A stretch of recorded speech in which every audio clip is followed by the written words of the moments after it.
আল্লাহ বলেন, মা কানা মুহাম্মাদুন আবা আহাদিম মির রিজালিকুম। এর অর্থ হলো মুহাম্মদ সাল্লাল্লাহু আলাইহি ওয়াসাল্লাম তোমাদের কোনো যুবকের পিতা নন। যুবকের বললেন কেন? রাসূল, আমাদের রাসূল কয়েকজন শিশু ছেলের পিতা ছিলেন। যদি বলতেন তোমাদের কারো পিতা নন, তাহলে প্রশ্ন আসতো কয়েকজন শিশু ছেলের পিতা নন কিভাবে? এই জন্য আল্লাহ মুহাম্মদ সাল্লাল্লাহু আলাইহি ওয়াসাল্লাম তোমাদের কারো পিতা নন বলেননি, বলেছেন তোমাদের কোনো যুবকের পিতা নন। কিন্তু এই কথার উপরও প্রশ্ন আসে। আল্লাহ যে বললেন মুহাম্মদ সাল্লাল্লাহু আলাইহি ওয়াসাল্লাম আমাদের কোনো যুবকের পিতা নন, প্রশ্ন আসে পিতা না হইলে নবী হবেন কিভাবে? সমস্ত নবী রাসূলগণই তো যার যার উম্মতের রুহানি পিতা, আধ্যাত্মিক পিতা। তাহলে আমাদের নবী যদি আমাদের পিতা না হন, তাহলে নবী হবেন কিভাবে? আর নবী হইয়া থাকলে পিতা হবেন না কিভাবে? এই প্রশ্নের জবাব বোঝার জন্য প্রথম থেকেই আমাদের মনে রাখা দরকার যে মানুষের পিতা দুই রকমের হয়। এক রকম হইল বংশগত পিতা, আর এক রকম হইল রুহানি পিতা। এই নাম দুইটা মনে রাখুন পরবর্তী কথাগুলি বোঝার জন্য। মানুষের পিতা দুই রকম, বংশগত পিতা আর রুহানি পিতা।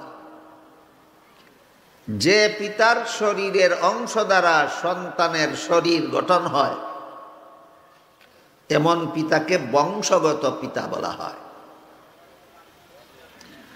আর যার পবিত্র আত্মার পরশে অপরের আত্মা পবিত্র হয়,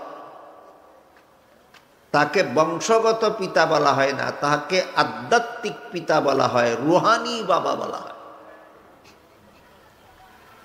সমস্ত নবী রাসূলগণের আত্মা সকল প্রকার গুনাহ থেকে পবিত্র।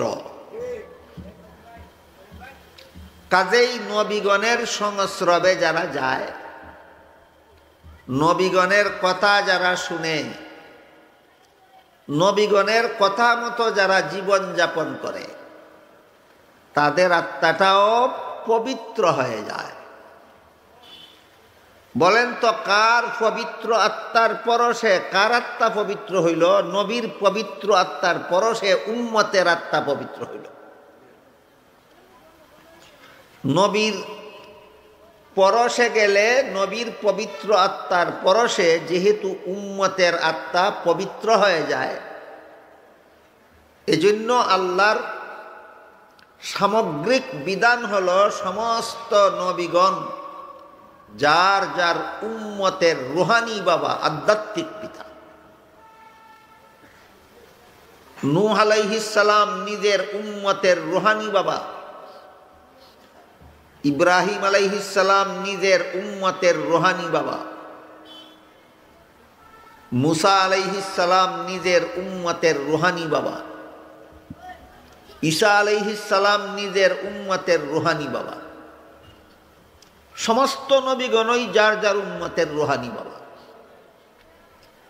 তাই প্রশ্ন জাগে সূরা আহজাবের 40 নম্বর আয়াতে যে আল্লাহ বলেন মুহাম্মদ তোমাদের কোনো যুবকের বাবা না। নবী হইলে বাবা হইবেন না কেমনে? নবী হইলে তো রুহানি বাবা হইবে।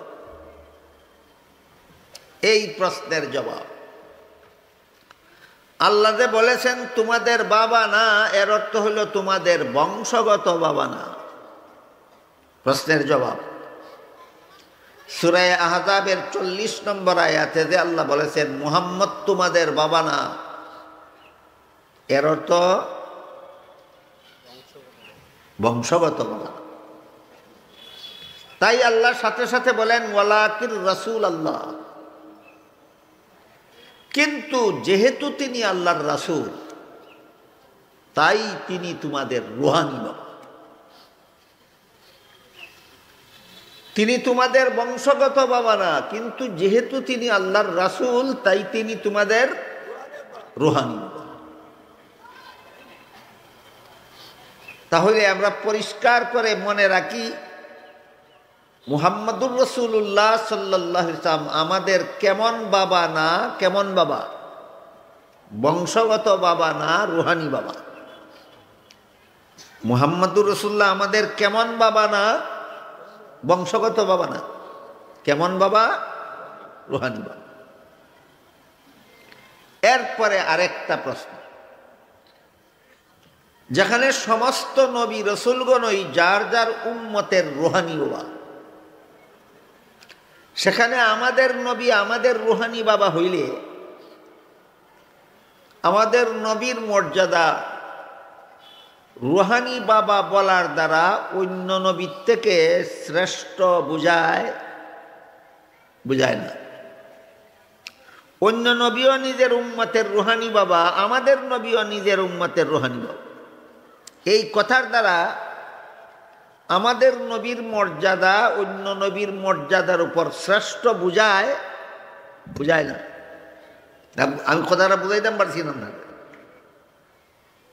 যেখানে সমস্ত নবীগণই যার যার উম্মতের রুহানি বাবা, এখানে আমাদের নবী যদি আমাদের রুহানি বাবা হন, এই মর্যাদা তো আমাদের নবীর আলাদা না, এই মর্যাদা তো সকল নবীরই আছে। তাহলে আমাদের নবীর আলাদা মর্যাদা গেল কোথায়? অথচ হাদিস শরীফে রাসূল করিম সাল্লাল্লাহু আলাইহি ওয়াসাল্লাম বলেন, ইন্নাল্লাহা ফাদ্দালানি আলাল আম্বিয়া ওয়া ফাদ্দালা উম্মতি আলাল উমাম। আল্লাহ আমাকে সমস্ত নবীগণের উপর শ্রেষ্ঠ মর্যাদা দান করেছেন, আর আমার উম্মতকে সকল নবীর উম্মতের উপর শ্রেষ্ঠ মর্যাদা দান করেছেন। আমাদের নবীর মর্যাদা সমস্ত নবীগণের চেয়ে শ্রেষ্ঠ। এই নবীর উম্মত হওয়ার কারণে আমাদের মর্যাদা অন্য উম্মতের চেয়ে শ্রেষ্ঠ। এই হাদিস এই ব্যাপারে পরিষ্কার যে আমাদের নবীর মর্যাদা অন্য নবীর সমান না, সকল নবীর চেয়ে শ্রেষ্ঠ। আমাদের নবীর মর্যাদা অন্য নবীর সমান না, সকল নবীর চেয়ে শ্রেষ্ঠ। আর সমস্ত নবীগণের চেয়ে শ্রেষ্ঠ হওয়ার অবধারিত মর্ম, অনিবার্য মর্ম হইল আমাদের নবীর মর্যাদা সৃষ্টির শ্রেষ্ঠ। আমাদের নবীর মর্যাদা সৃষ্টির শ্রেষ্ঠ। আমি আজকে সেই দিকে যাব না, সৃষ্টির শ্রেষ্ঠ কথার ব্যাখ্যায় যাব না। আপাতত এতটুকু আমরা মনে রাখি যে আমাদের নবী বলেছেন, আল্লাহ আমাকে অন্য সকল নবীর উপর শ্রেষ্ঠ মর্যাদা দান করেছেন, কাজে আমাদের নবীর মর্যাদা অন্য সকল নবীর চেয়ে শ্রেষ্ঠ। আমাদের নবী নিজের উম্মতের রুহানি বাবা বলার দ্বারা অন্য নবীর থেকে শ্রেষ্ঠ সাব্যস্ত হয় না। এই জন্য আল্লাহ পাক রব্বুল আলামিন ওয়ালাকিন রাসূলুল্লাহ বলার সাথে সাথে বলেন ওয়া খাতামান নাবিয়্যিন। তোমাদের নবীকে আমি অন্য নবীর সমান মর্যাদাই শুধু দিছি না, তোমাদের নবীকে আমি অন্যান্য নবীর চেয়ে অনেক শ্রেষ্ঠ মর্যাদা দিছি। যত শ্রেষ্ঠ মর্যাদা দিছি এর মধ্যে একটা শ্রেষ্ঠ মর্যাদা হইল অন্য কোনো নবীকে আমি খাতামুন নবিয়্যিন বানাইছি না, তোমাদের নবীকে খাতামুন নবিয়্যিন বানাইছি। এই একটা কোরআনের সব কথা আমরা মনে রাখি, খাতামুন নবিয়্যিন। আমাদের নবীকে আল্লাহ অন্য নবীর থেকে শ্রেষ্ঠত্বের যত উপাধি দিয়েছেন এর মধ্যে একটা উপাধি হইল খাতামুন নবিয়্যিন। খাতামুন নবিয়্যিন আমাদের নবীর এমন একটা উপাধি যে উপাধির দ্বারা আমাদের নবীর মর্যাদা অন্য নবীর থেকে শ্রেষ্ঠ বলে প্রমাণ হয়, অন্য নবীর থেকে শ্রেষ্ঠ বলে প্রমাণ হয়। এই খাতামুন নবিয়্যিন কোরআনের কথাটা আমাদের নবীর শ্রেষ্ঠত্ব মর্যাদামূলক একটা উপাধি। খাতামুন নবীন কোরআনে আল্লাহ আমাদের নবীকে সূরা আহজাবের 40 নম্বর আয়াতে আমাদের নবীকে খাতামুন নবীন উপাধি দিয়ে প্রমাণ করেছেন তোমাদের নবীর মর্যাদা অন্য সকল নবীর চেয়ে শ্রেষ্ঠ। তাই এবার আমাদের বোঝার দরকার খাতামুন নবীন অর্থ কি, যে কারণে তিনি অন্য নবীর থেকে শ্রেষ্ঠ সাব্যস্ত হন। এর অর্থ বর্ণনা করে তিরমিজি শরীফের বর্ণিত এক হাদিসে রাসূল করিম সাল্লাল্লাহু আলাইহি ওয়াসাল্লাম বলেন, লা তাকুমুস সাআতু হাত্তা ইউবআসা দাজ্জালুনা কাজ্জাবুনা কুল্লুহুম ইয়াজআমু আন্নাহু নাবিয়্যুন ওয়া আনা খাতামুন নাবিয়্যিনা লা নাবিয়্যা বাদি। এর অর্থ হলো, আমার পরে কিয়ামত পর্যন্ত যদি কেউ নবী হওয়ার দাবি করে তাহলে সে হবে মিথ্যাবাদী দাজ্জাল। রাসূল বলেন, আমার পর থেকে কিয়ামত পর্যন্ত যদি কেউ নবী হওয়ার দাবি করে তাহলে সে হবে মিথ্যাবাদী দাজ্জাল। এর কারণ কি? রাসূল বলেন, এর কারণ হইল আল্লাহ যে আমাকে খাতামুন নবিয়্যিন উপাধি দিয়েছেন। এই খাতামুন নবিয়্যিনের অর্থ হইল আমার পরে আর কোনো নবী নাই। খাতামুন নবিয়্যিনের আমি খাতামুন নবিয়্যিন এর অর্থ হইল আমার পরে আর কোনো নবী নাই। আপনারা যারা মাদ্রাসার ছাত্র না আলিম না, আপনাদের বোঝা একটু কঠিন হতে পারে, তবুও মনোযোগে শুনবেন। আমি সাধ্য মতো আপনাদেরকে সহজ করে বোঝাবার চেষ্টা করব। উলামায়ে কেরামদেরকে একটু মনোযোগের সাথে শোনার আবেদন করি, ছাত্রদেরকে আরো গভীর মনোযোগের সাথে শোনার জন্য আমি অনুরোধ করি। কথাটা কি কথা? যে আল্লাহর রাসূল যে বলেছেন খাতামুন, আমি খাতামুন নবিয়িনের অর্থ আমার পরে কোনো নবী নাই। আমার পরে দুনিয়াতে কোনো নবী আসবেন না বলেননি, বলেছেন আমার পরে কোনো নবী নাই।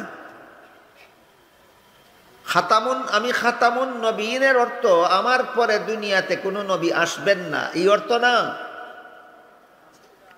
আমি খাতামুন নবিয়িন অর্থ আমার পরে কোনো নবী নাই। কোনো নবী আসবেন না বলছেন না কোনো নবী নাই বলছেন? নাই বলছেন। আসবেন না বললেন না কেন, নাই বললেন কেন? এই কথাটা অত্যন্ত গুরুত্বপূর্ণ। এই প্রশ্নের জবাবটা না বুঝার কারণে অনেক সরল মুসলমানকে কাদিয়ানীরা ভুল বুঝাইয়া কাদিয়ানী বানাইয়া লয়। কাদিয়ানীদের শয়তানি চক্রান্ত থেকে নিজেদের ঈমান হেফাজতের জন্য এই ব্যাপারটা আমাদের পরিষ্কার করে বোঝা দরকার। বুঝে থাকলে বলুন তো, তিরমিজি শরীফের বর্ণিত হাদিসে রাসূল যে বলেছেন আনা খাতামুন নবিয়্যিনা লা নাবিয়্যা বাদি, আমি খাতামুন নবিয়্যিনের অর্থ হইল আমার পরে কোনো নবী আসবেন না বলছেন রাসূল, না কোনো নবী নাই বলছেন? নাই বলছেন। এখানে প্রশ্ন হইল দুইটা। একটা হইল আমার পরে কোনো নবী আসবেন না এমন কথা বলেন না কেন রাসূল?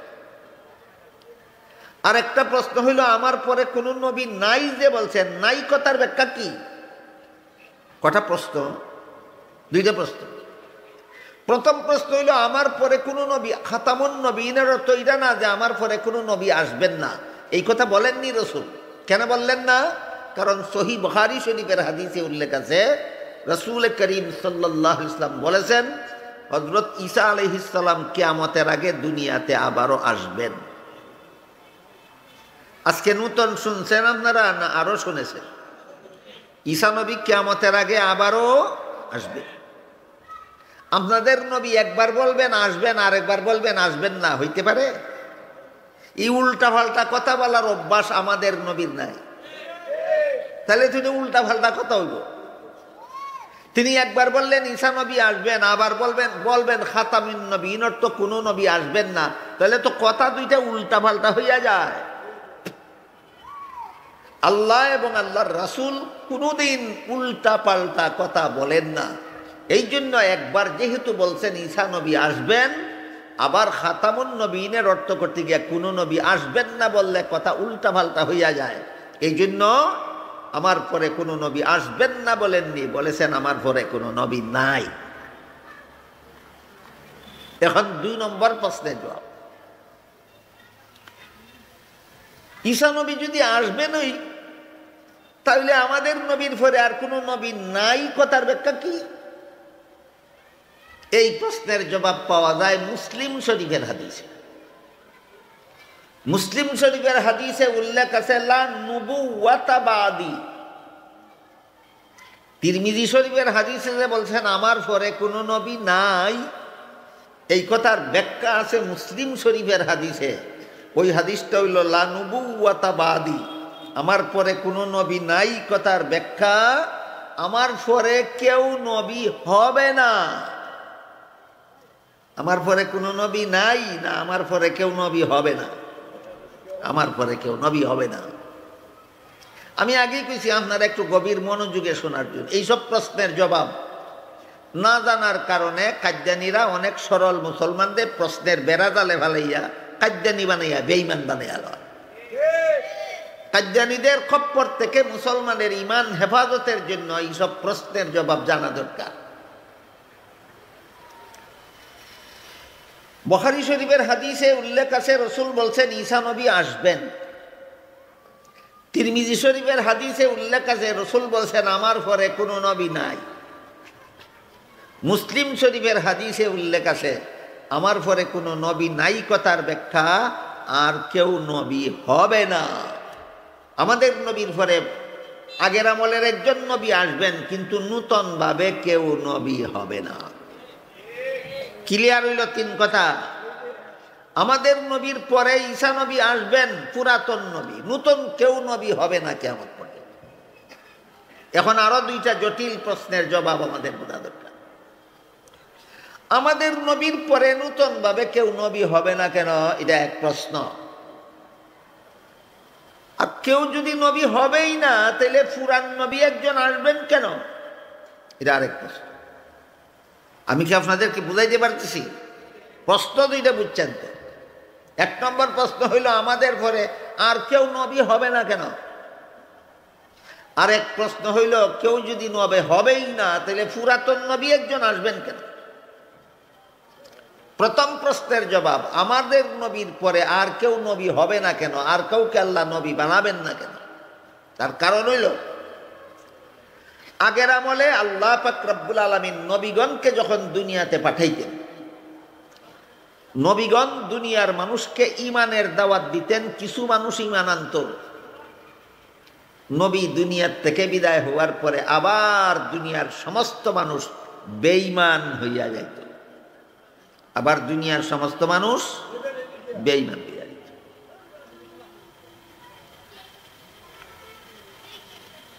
তারপরে আল্লাহ আবার নতুন নবী পাঠাইতেন, নতুন নবী নতুন ভাবে ঈমানের দাওয়াত দিতেন, নতুন কিছু মানুষ ঈমান আনত। নবী দুনিয়ার থেকে বিদায় হওয়ার পরে আবার সারা দুনিয়ার সব মানুষ বেঈমান হয়ে যেত।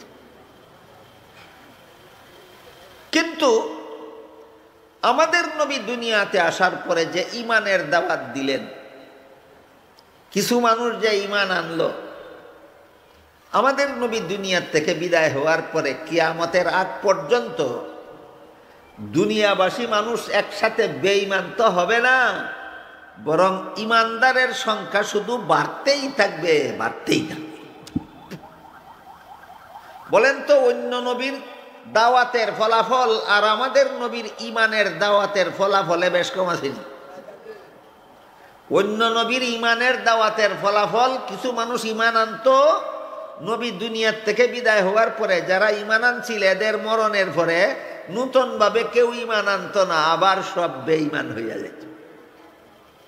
আর আমাদের নবী দুনিয়াতে আসলেন, 23 বছর ঈমানের দাওয়াত দিলেন। 23 বছরে 1.25 লাখ মানুষ ঈমান আনলো। 23 বছরে কতজন মানুষ ঈমান আনলো? 1.25 লাখ। হযরত নূহ আলাইহিস সালাম 950 বছর ঈমানের দাওয়াত দিছিলেন। ঈমান আনছিল মাত্র 40 জন। কথা বুঝেন? নূহ নবী ঈমানের দাওয়াত দিছিলেন কতদিন? 950 বছর।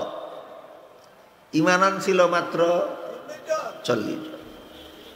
আমাদের নবী ঈমানের দাওয়াত দিছেন মাত্র 23 বছর। ঈমান আনছে কজন? 1.25 লাখ। এরপরে নবী দুনিয়া থেকে বিদায় হওয়ার পরে এই 1.25 লাখের সংখ্যা বাড়তে বাড়তে বাড়তে বাড়তে বাড়তে বর্তমান দুনিয়াতে ইমানদার মুমিন মুসলমানের সংখ্যা হইছে 250 কোটি। আমাদের নবী দুনিয়া থেকে বিদায় হওয়ার ফলে ইমানদারের সংখ্যা কমতেছে না বাড়তেছে? নবী কেন আসবেন? কেন নতুন ভাবে আল্লাহ কেন নবী বানাবেন? আমার কথা বুঝলেন কিনা? আদম নবী দুনিয়ার থেকে বিদায় হওয়ার পরে নূহ নবী ফাটানির কি দরকার ছিল? সব মানুষ বেঈমান হয়ে গেছে। নূহ নবী বিদায় হওয়ার পরে আরেক নবী ফাটানির কি দরকার ছিল? সব মানুষ বেঈমান হয়ে গেছে। নতুন নবী যাও, নতুন ভাবে ঈমানের দাওয়াত দাও। আরেক নবী দুনিয়ার থেকে বিদায় হওয়ার পর নতুন ভাবে নবী বানাবার কি দরকার ছিল? নতুন ভাবে ঈমানের দাওয়াত দাও। আমাদের নবী দুনিয়ার থেকে বিদায় হওয়ার পরে দুনিয়াবাসী একসাথে বেঈমান হবে না, নতুন ভাবে ঈমানের দাওয়াতের দরকার পড়বে না। এই জন্য আল্লাহ আমাদের নবীর পরে নতুন ভাবে কাউকে নবী বানাবেন না। প্রথম প্রশ্নের জবাবটা কি বুঝাইতে পারলাম? আমাদের নবীর পরে আর কেউ নবী হবে না কেন? দরকার নাই। আমাদের নবীর পরে আর কেউ নবী হবে না কেন? দরকার নাই। আদম নবীর পরে নূহ আলাইহিস সালামকে নবী বানাবার দরকার হইল কেন? মানুষ বেঈমান হয়ে গেছিল। নূহ আলাইহিস সালামের পরে আরেকজনকে নবী বানাবার দরকার ছিল কেন? সব মানুষ বেঈমান হয়ে গেছিল। তারপরে আরেকজনকে নবী বানাবার দরকার হইল কেন? সব মানুষ বেঈমান হইয়া গেছিল। ঈসা আলাইহিস সালামের পরে আরেকজন নবী বানাবার দরকার হইল কেন? সব মানুষ বেঈমান হইয়া গেছে। মুহাম্মদুর রাসূলুল্লাহর পরে সব মানুষ বেঈমান তো হবে না, বরং যতজনরে তিনি ইমানদার বানাইয়া যাইবেন, যাওয়ার পরে ইমানদারের সংখ্যা শুধু বাড়তেই থাকবে, বাড়তেই থাকবে, বাড়তেই থাকবে। বলেন তো, অন্য নবীর পরে আরো নবী বানাবার দরকার হইতো কেন? মানুষ বেঈমান হইয়া যেত, সব মানুষ বেঈমান হইয়া যেত। আমাদের নবীর পরে আর কাউকে নবী বানাবার দরকার নাই কেন? সব মানুষ বেঈমান হবে না, ইমানদারের সংখ্যা দিন দিন বাড়তেই থাকবে। এলো এক প্রশ্নের জবাব। 2 নম্বর প্রশ্ন হলো, তাইলে ঈসা নবী আসবেন কেন? মনে আছে? তাইলে ঈসা নবী আসবেন কেন? আমাদের নবীর পরে তো নতুন ভাবে কাউকে নবী বানানোর দরকারই নাই, তাহলে পুরান নবী একজন আসবেন কেন? এই প্রশ্নের জবাব হইল, ঈসা আলাইহিস সালাম দুনিয়াতে আসবেন দুনিয়াবাসীকে নতুন ভাবে ঈমানের দাওয়াত দেওয়ার জন্য নয়। ঈসা নবী দুনিয়াতে আসবেন, দুনিয়াতে তার একটা নিজের দরকার বাকি রয়েছে, এই নিজের দরকারটা সারার জন্য। দুনিয়াতে ঈসা নবী নতুন ভাবে ঈমানের দাওয়াত দেওয়ার জন্য আসবেন, না তার ব্যক্তিগত দরকারে আসবেন? ব্যক্তিগত দরকারে। দুনিয়াতে ঈসা নবীর ব্যক্তিগত দরকারটা কি? ঈসা নবীর ব্যক্তিগত দরকার হইল, একবার ঈসা আলাইহিস সালাম দুনিয়াতে থাকাকালে যে ঘরের ভিতরে তিনি একা একা ছিলেন, এই ঘরের ভিতরে একদল ইহুদি সর্দার, ইহুদি নেতারা অস্ত্র শস্ত্র নিয়ে ঈসা নবীর ঘরের ভিতরে ঢুকল, উনাকে হত্যা করে ফেলার।